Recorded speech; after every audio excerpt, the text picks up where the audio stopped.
សួស្តីបងប្អូនអរគ្នាថ្ងៃនេះមកបែបម្ហូបស្រុកស្រែគឺញោមខ្ចៅហើយនាងខ្ញុំគ្រាន់តែធ្វើការបញ្ចូលសម្លេងនេះ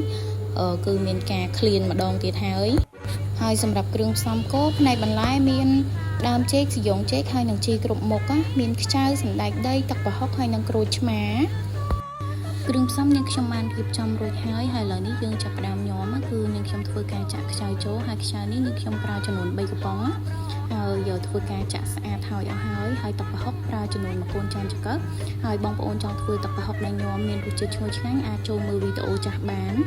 ហើយបន្ទាប់មកនាងខ្ញុំធ្វើការដាក់ប៊ីចេងចំនួន1ស្លាបព្រាកាហ្វេប្រើអំបិលបន្តិចហើយនឹងប្រើស្ករសចំនួន1ស្លាបព្រាកាហ្វេបន្ទាប់មកនាងខ្ញុំដាក់ក្រូចឆ្មាចូលហើយក្រូចឆ្មានេះនាងខ្ញុំប្រើចំនួន2ផ្លែហើយបងប្អូនចង់ជូរតិចជូរខ្លាំងអីលៃលោក្រូចឆ្មាតាមនឹងទៅហើយសម្រាប់ខ្ញុំគឺប្រើទឹកប្រហុកដែលនាងខ្ញុំផ្សំគ្រឿងរួចជាមួយថែមគ្រឿងប៉ុណ្ណឹងល្មមគ្រឿងផ្សំបានដាក់រួចរាល់ហើយឥឡូវនេះយើងចាប់ផ្ដើមច្របល់ញោមនឹងឲ្យសព្វចូលគ្នា